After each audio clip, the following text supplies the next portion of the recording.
Hey guys, welcome back to English Gentleman Gaming with me, Roscoe. Apologies, it's been a while since I did an actual commentary on anything. But this is what I've been playing recently. I've got my hand on a thing called a Play Sega joypad, a USB thing for £4 off Amazon recently. And it's the only joypad I've had. This is a little code, by the way, for 10 lives. You don't have to put it in, but I just decided to cheat. All the emulators I've been using, JNES and Visual Boy, whatever, they all recognise it's quite good. So here we are, Crystal Castle. It's not, you don't have to choose to do this level first on Castlevania 2, Belmont's Revenge on the Game Boy. I just do it because it's the easiest one to power up your whip, because you can see briefly there it's quite feeble. Now it's a bit longer, a bit more powerful. Not yet got the ability to do fireballs, but there you go. It is probably the easiest one in my opinion, the easiest level. But obviously you can do them in any order you wish. But like I say, there's other ones where you start off and having a fireball whip would be handy. I think a cave one or a rock one or something. And this is like jumping frogs that you can, if you just go off screen a bit, you can see them. And you can get them with if you've got a fireball whip. If you've not, you've got to time it well. They're also very handy for getting them bats, the fireballs. And there's a couple of other occasions where fireballs come in handy as well. But yeah, this is the first level. I'm not an expert on this, but I only take one hit on the way through, mainly because I play this game on my phone, so I have practiced pretty much every level quite a lot. I didn't mean to show you as many secrets as I could find. I do show you one secret room. I'm sure there's another one somewhere, and I know there's this thing called wall chicken. I don't know if that's what everyone calls it, but I heard it referred to that on a podcast. Basically, certain parts of walls, if you hit them, I'm told it might be beef, but it looks like chicken. It's just called wall chicken on this podcast I was watching, so that's what I call it. It took me a while to work out what the hearts are for on this. The coins just add to your score, and every 50,000 points I think you get another life. The hearts are a bit more important, but it took me a while to work out what they actually do. Now these guys, a bit of a tip here, if you don't get a wriggle on, these guys will just spawn for ages and ages, so you better off just plodding along and getting past them guys. But the heart, you see at the bottom now, in the middle of my little health bar score time thing, I've got what looks like potion. It is holy water, and the hearts mean every time I throw it I use a heart, so I've got 24 potion seeds. The other one you can get in this game is an axe, which like flies through the air. I just tried going straight up the rope there to try and find a secret, but there wasn't one there. The axe is much more useful in my humble opinion. This bit's not too difficult. The eyeballs can be annoying, but you just need to time it well, as you'll see I do there. Get one blown up and leg it, but I mean you can't run.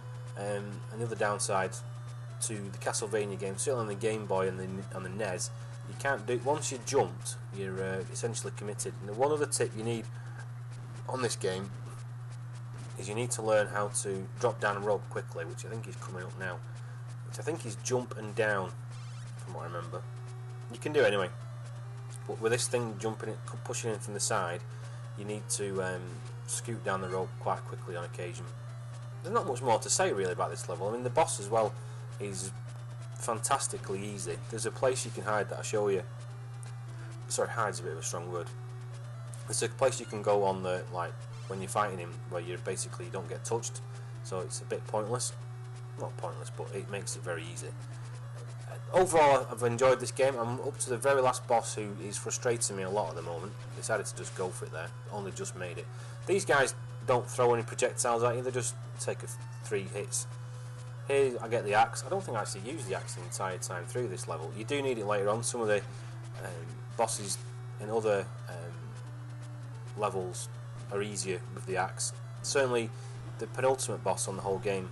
This is the first time I did this, I think, without taking a hit. I normally take a wallop off an eyeball there, but I managed to get away with that one. I mean, you obviously can follow this as a guide if you want. I take one hit on this, and it was a complete accident. I didn't realise this guy spawned right underneath me. This guy used to kill me a lot until I worked out how to do him. So if you just pop down there, and it only takes 3 hits, I seem to remember, and away you go.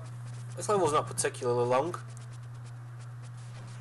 I think this video is 7 minutes 40, something like that. These are the guys who spit out the fireball. They're the one person enemy, whatever I found, that actually reduces your whip if you get hit by them by 1 level. So if you get hit twice, you get taken down to the little flimsy whip, and it's really annoying trying to play with that. Other than that, most of the other enemies just damage you, like this guy here. Not this guy. He's about to spawn underneath me. That's the one hit I take. I didn't realise he was going to spawn there, but it's the one touch I took on this one.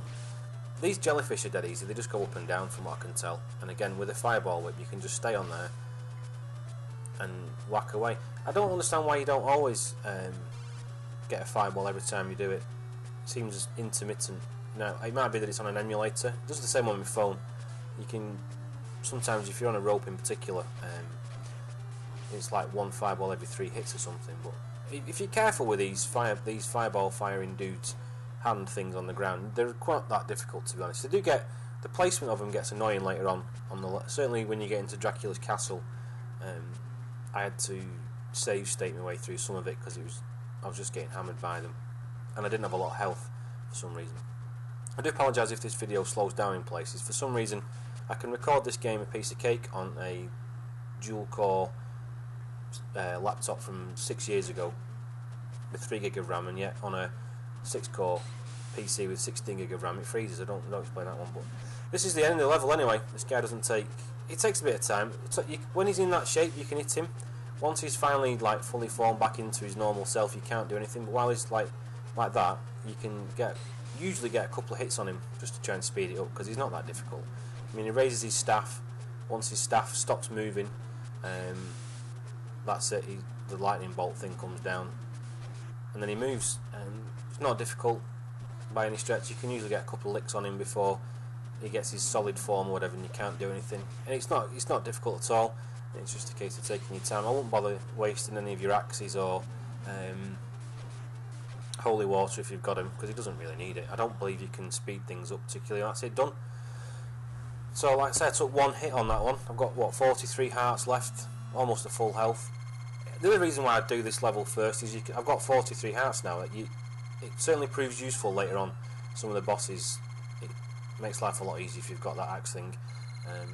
Trying to remember where the holy water is so you can avoid it as well is a good idea. But that's it, guys. I hope you enjoyed or had a chance to have a look at the live stream video that YouTube kindly made for me. And other than that, I'll catch up with you soon. Thanks for watching. Take care. Bye.